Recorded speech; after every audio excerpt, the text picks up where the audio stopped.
Hello, and welcome to Interviews from the Golden Beat 2. In this installment, we are talking to Ben Reed about his song submission entitled Paul.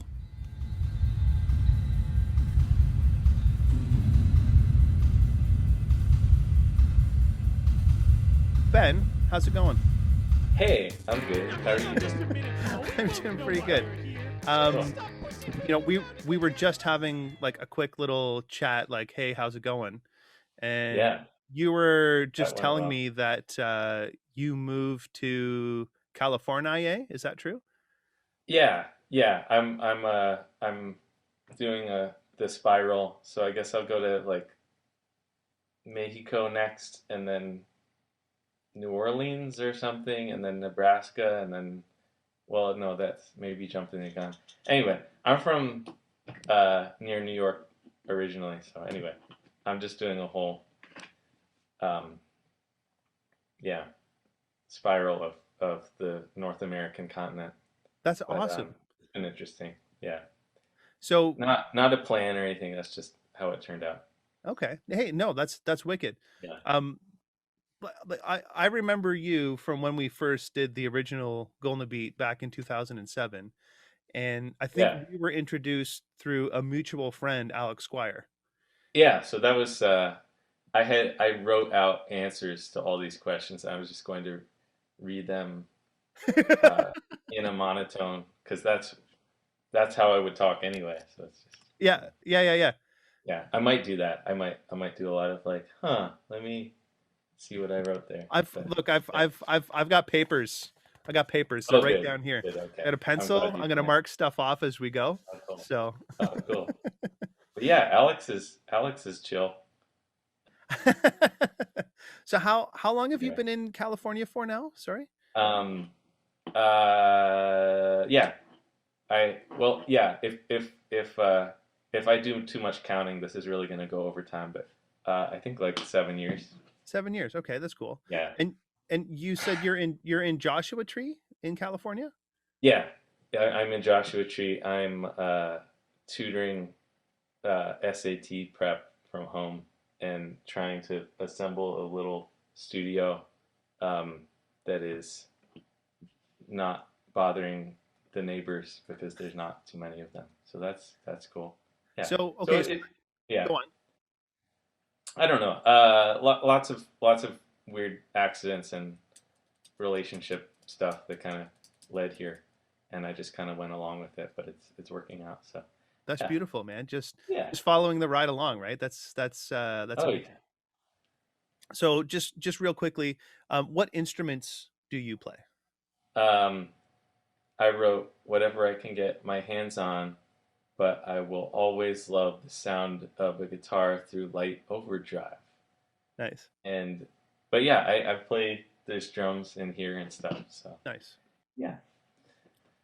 Uh, Um, so so back to the thing. so Ben, so like, do you go by any pseudonyms? Like, do you have Um, like any that musical I names? said, there are other Ben Reeds out there. There's I think the bass player from Small Brown Bike, who I think were on like File 13 records in the 90s. I think there's a Ben Reed that does that.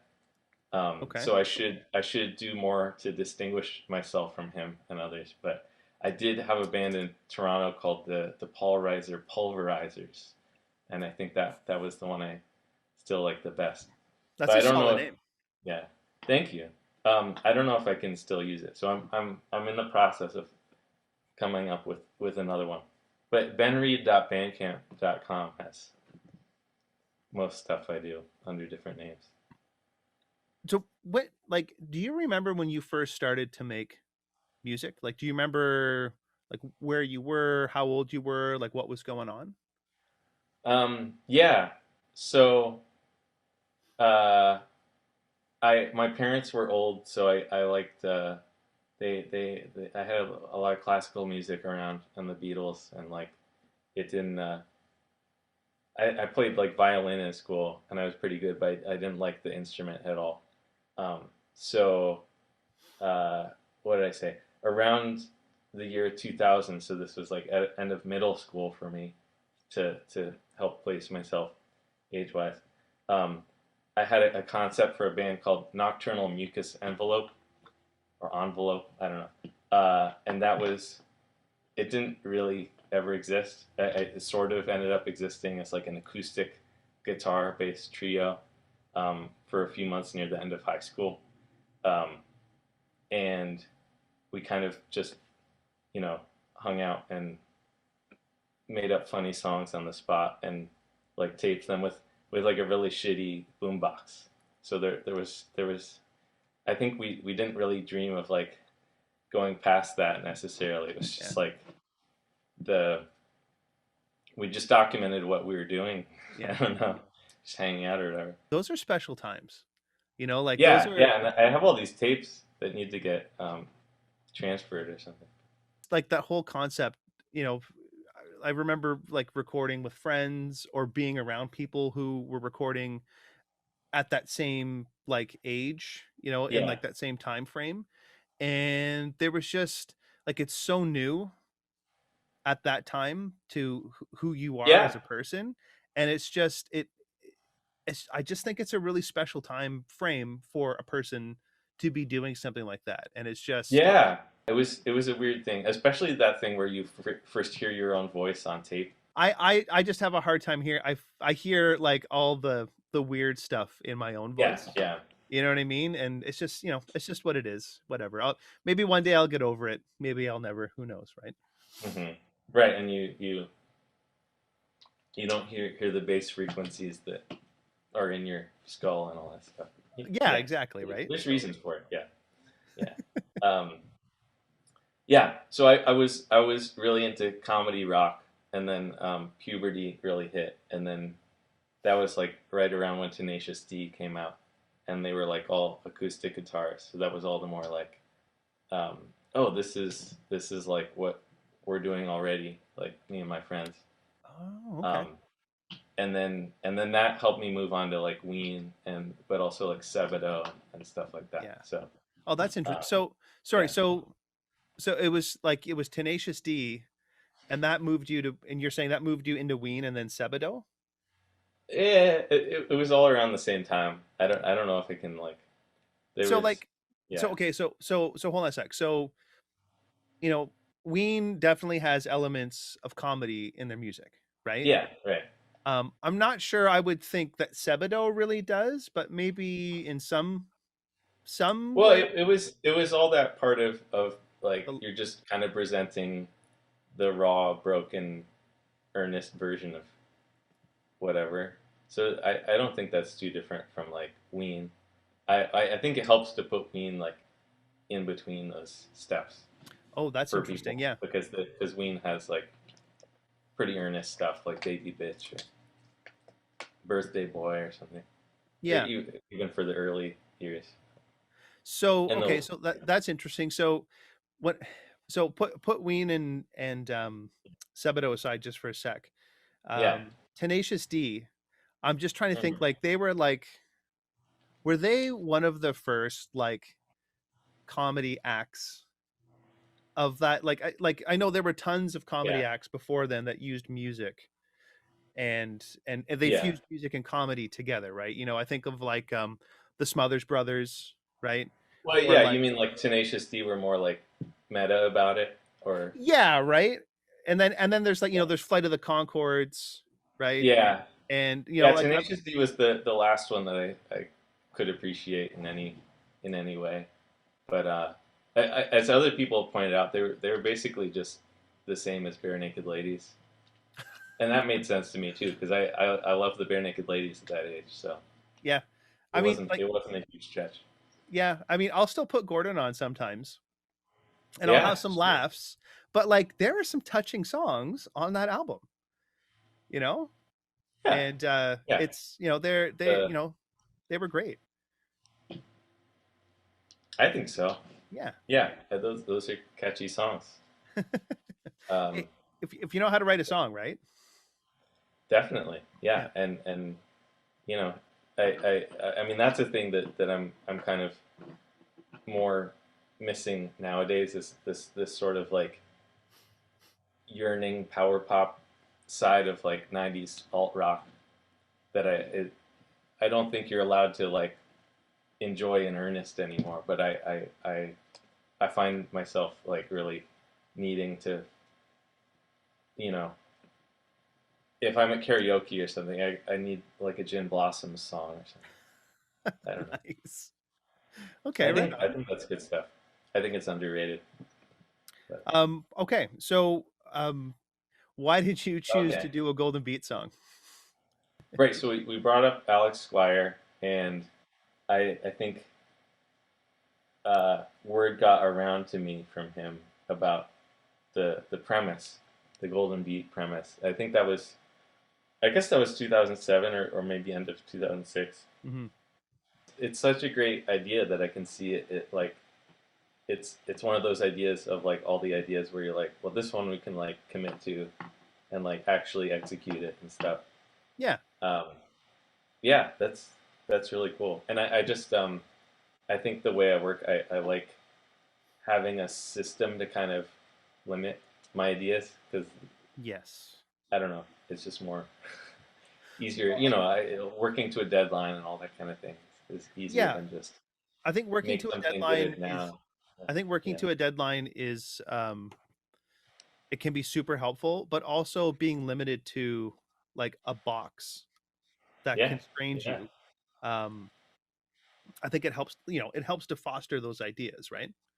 I think it appeals to someone to me who's very like spite driven, where it's like, well, if I can like fuck up that box, I'll just be like everyone will think I'm the shit. You know, And that's one of the cool things too, right? Because you can work within the box, or you can, like you said, you completely destroy that box at the same time, right? So yeah, um, at least you're given something to start with, and then you can manipulate it however you want, I guess, right? So yeah, yeah. yeah. So that you kind of you just that's kind of what I had to say.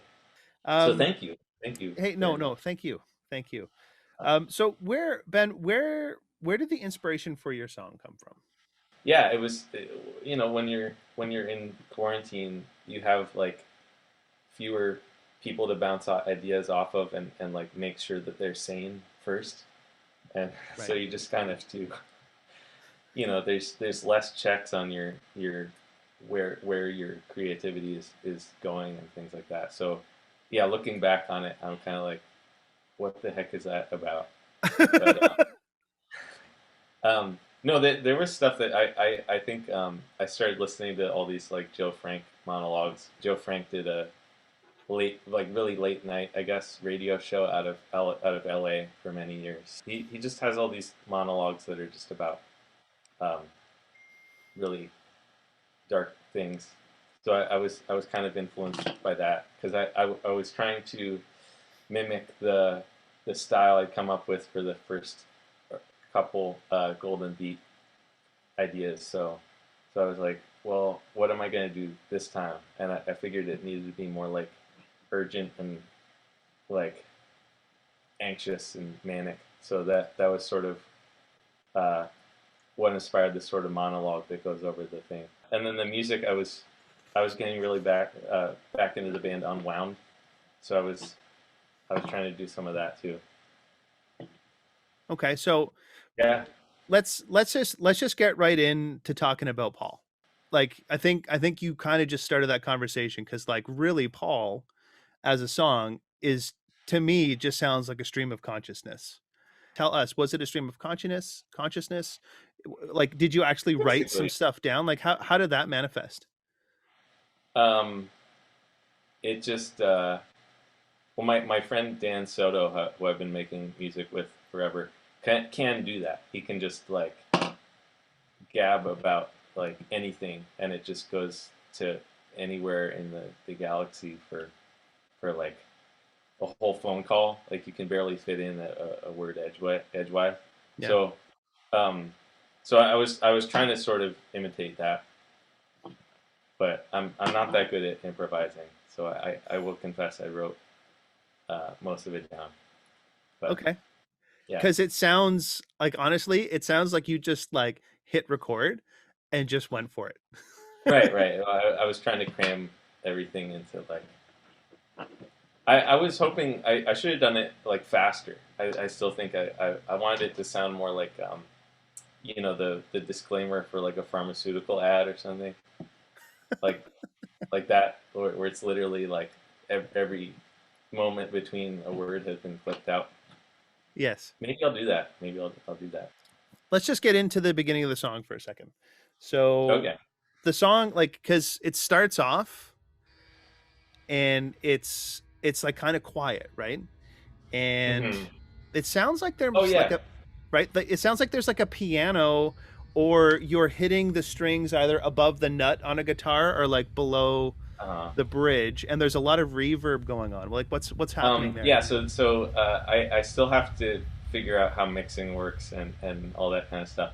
But uh, that was the intro comes from another riff idea that I had originally, and then I realized it was like terrible. Like it didn't fit. So I just added some really cacophonous reverb to the whole mess, just to include the act of violently scratching it out of my memory, like in the song itself.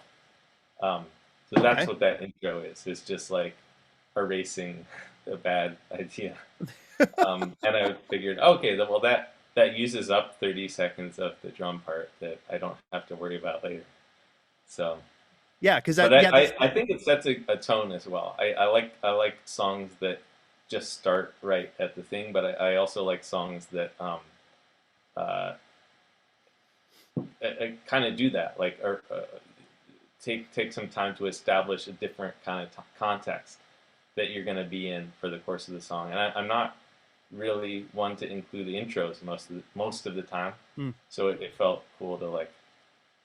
Again, a lot of it just came out of the way that the beat was programmed. That it was like, well, this is not very intuitive to me. So how can I like wrangle this? So that's how I handled that part. So I think it at least came out as some sort of uniqueness.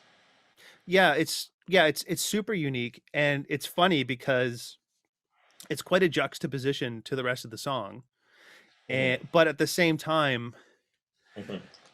same time, like you said, it totally sets the tone for the rest of the song because it sounds menacing, and Yeah, yeah, in what yeah. happens in the rest of the song is kind of menacing at the same time in a way. Like, I don't know, Yeah, maybe like I said, menacing's not. I think the mix failed the menacing bit a bit, but I think the other Golden Beat stuff I did also did that. So I don't think it was like I'm happy that it fits the brand, fits with the brand. Oh yeah, well, it totally fit great um Thank you. in the song itself. So that's so the beginning, sorry, is it just so what are like the plinky sounds that are It's going on? I think it's just guitar, yeah, Because and it almost I think yeah.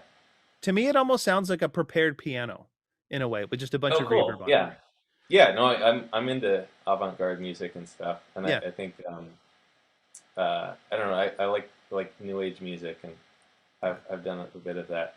And there's this band, Doldrums from the '90s. I've been trying to start a band that is based on that album. So that I think the intro also is sort of based on that. I think most of their stuff again is just like guitars or drums that they've added reverb to in weird ways.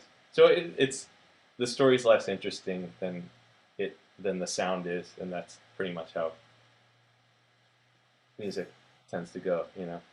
Yeah, for sure. I Yeah. can anyways. So the beat gradually gets louder and there's a Hmm. sharp crescendo, and then the song cuts to it's like a couple of hits of the drum beat, but it's like completely bit crushed. Yeah. So that was I wanted to mix the drums so dry that they would sound like they were starting to crack. So I thought the bit crusher kind of did Nice. that. I didn't want it to sound like obviously bit crushed, but being familiar with the original beat, that you could probably tell that's what it was. And Yeah. then Oh, for sure. yeah, and I think a couple things happened because I think I even had the riff before I realized it could fit the beat. and then when I played it along with the beat, not only did it change the downbeat of the riff, but I feel like the way it sounds in the song also changes the intended downbeat of the beat. So I thought that was cool too. I felt like that was my mo in there. It's like how do I sabotage the beat somehow? So Really, that's, it's like we've only gotten into the first 30 seconds, but like that's where the song takes complete sharp left.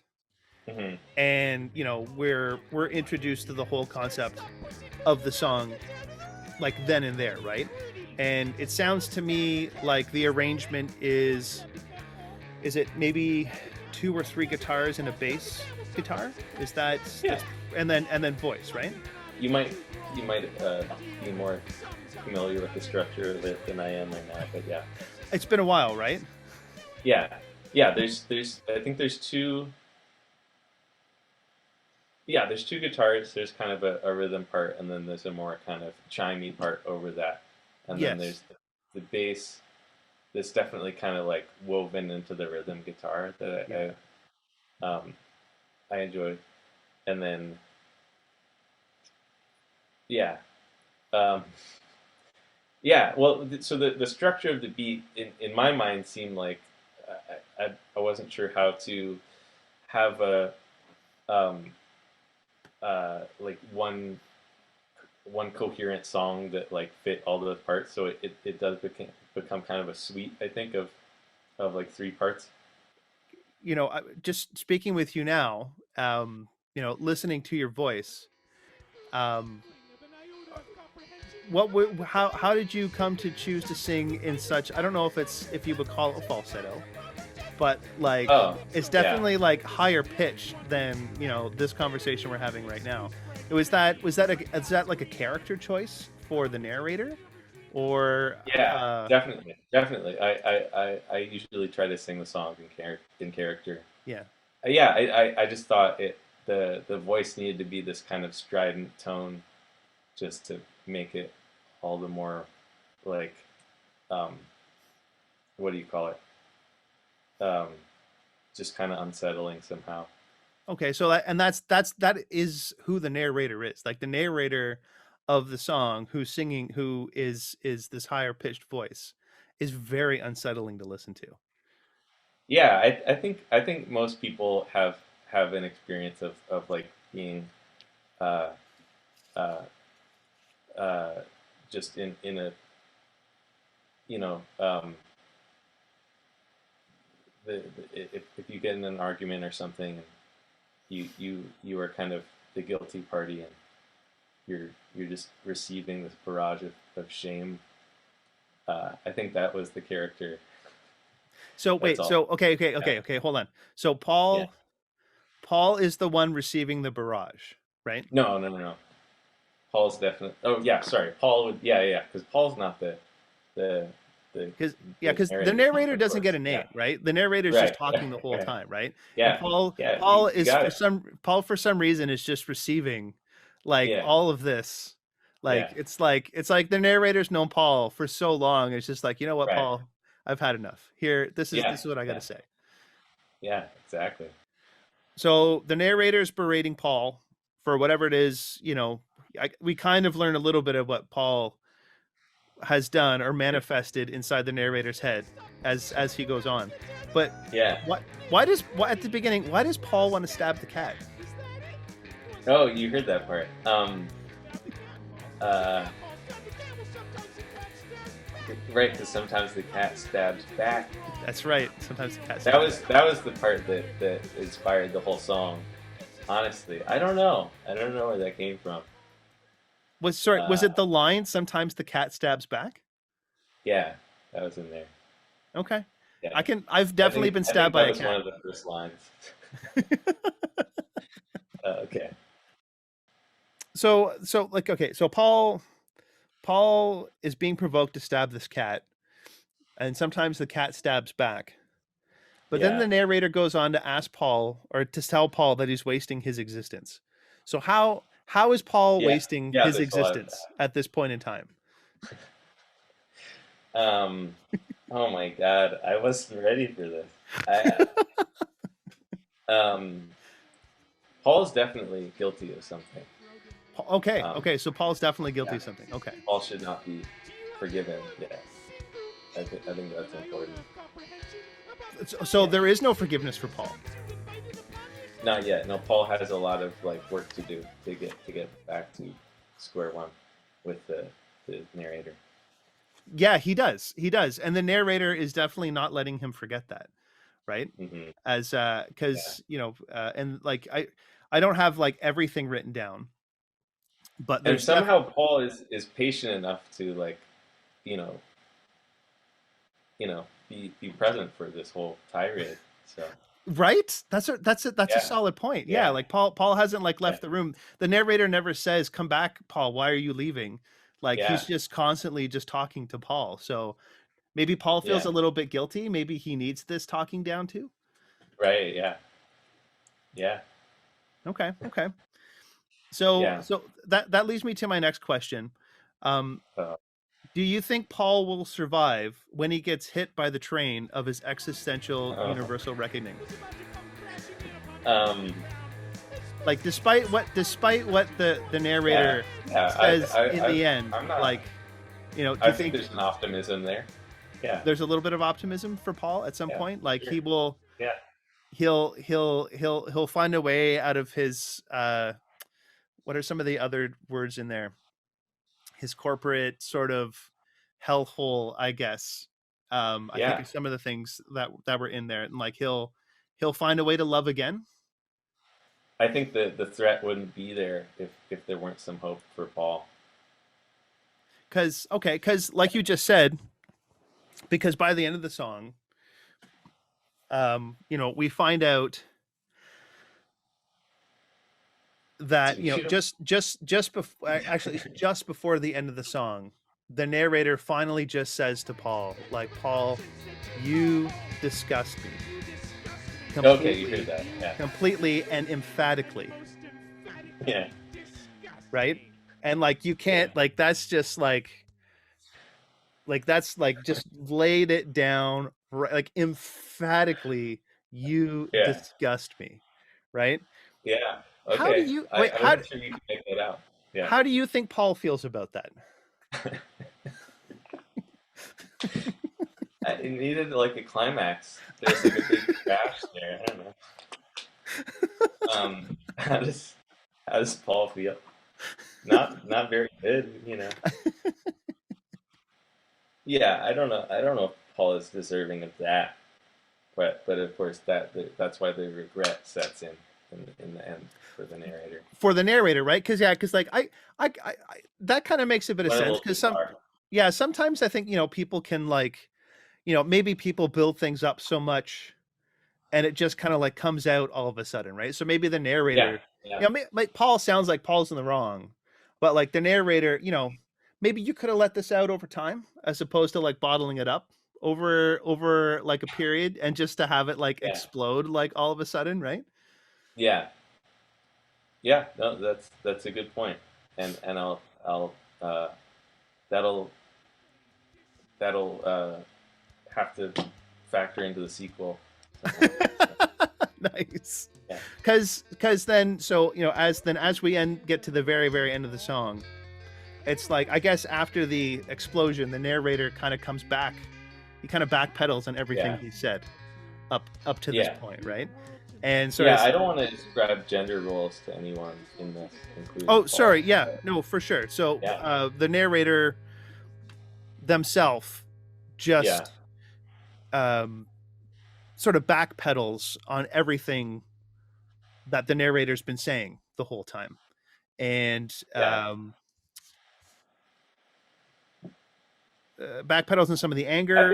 I think there's some reality in there. Yeah, I don't think it's totally made up, unfortunately. 100%. Yeah, I think there's definitely a lot of reality there because Yeah, I think what we were just saying, um, somebody can feel something super intensely, maybe over for like a period of time, and then yeah, it just sort of it comes out, and it's like, whoa, whoa, whoa, whoa, whoa. I'm sorry. I got to pull a little bit of that back a little bit, right? Yeah. And that's the position that the narrators found themselves in at that point in time. Yeah, you got it. I, Thank you. Thanks for clarifying this for me. Right on. Well, that's I'm glad you were able to hear enough of the like content yeah. sort of. I mean, I've listened to the song like a whole bunch of times, and Yeah. even more specifically today, and Yeah. it's probably one of my favorite Oh, submissions oh, from thank you. this round of songs because number one, I love the stream of consciousness style of what's happening in terms of lyrics in the song, and number two, just the music, like the guitar lines and everything that you put down, are super interesting to listen to. Oh, thank you. Yeah, Thanks. and I don't know, it's just it's a pleasure to listen to. It's not it's it's not always the easiest thing to listen to, Good. um, right? So, and Yeah. I'm glad you took that as a compliment because I think that is is part of what's going on in that song, right? So, Ben, it's been a pleasure Oh, talking yeah. to you. And Oh, you as well. if you were to do another Golden Beat, or if we were to do another Golden Oh, Beat, yeah. would you do another one Oh, in a heartbeat. Oh, yeah. in a Golden Heartbeat? Yeah. Well, that's awesome. Thank you so much. Oh, thank you. Again, thank you so much for talking with us, and I look forward to working with you again. Oh, yeah, yeah. Same here. Thank you so much for all your effort and coming up with such a great idea and getting people involved. And, yeah, it's been really a pleasure. Thanks. Cheers. Thanks, Ben. You absolutely and most emphatically disgust me.